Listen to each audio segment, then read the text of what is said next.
பாஜகவுடன் கூட்டணி அமைத்துள்ள அதிமுக விரைவில் காணாமல் போய்விடும் என்று புதுச்சேரி முன்னாள் முதலமைச்சர் நாராயணசாமி தெரிவித்துள்ளார். நியூஸ் 18 செய்தியாளர் இளவமுதனுக்கு அளித்த நேர்காணலை தற்போது பார்க்கலாம். மீண்டும் அதிமுக பாஜக கூட்டணி ஏற்பட்டிருக்கு. இதை நீங்க எப்படி பார்க்குறீங்க? இது சம்பந்தமாக திரைமறைவிலே பல நாடகங்கள் நடந்திருக்கின்றன. அனைத்து இந்திய அண்ணா திராவிட முன்னேற்ற கழகத்தை பொறுத்தவரையில் பாரதிய ஜனதா கட்சியுடன் சேர்ந்தது அவளுக்கு மிகப்பெரிய இழப்பு. ஜெயலலிதா அம்மையார் அவர்கள் பாரதிய ஜனதா கூட்டணியில் நான் சேர்ந்ததே தவறு, எக்காலத்திலும் இனிமேல் நாங்கள் பாரதிய ஜனதா கூட்டணியில் சேர மாட்டோம் என்று மக்கள் மத்தியிலே பிரகடனம் செய்தார்.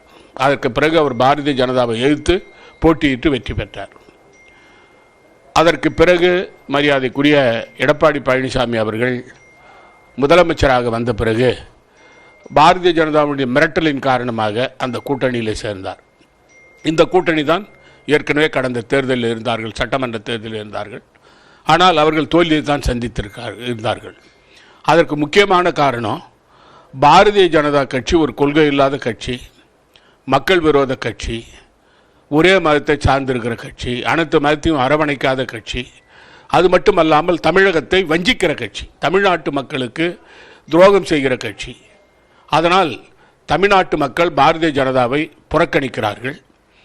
இவர்களோடு அனைத்து இந்திய அண்ணா திராவிட முன்னேற்ற கழகம் பல காரணங்களுக்காக, அழுத்தத்தின் காரணமாக, பல பின்னணியின் காரணமாக கூட்டணி சேர்ந்திருப்பது பாரதிய ஜனதாவானது அனைத்து இந்திய அண்ணா திராவிட முன்னேற்ற கழகத்தை விழுங்கிவிடும். பாரதிய ஜனதா கட்சியோடு யார் கூட்டணி சேருகிறார்களோ அவர்கள் காணாமல் போய்விடுவார்கள்.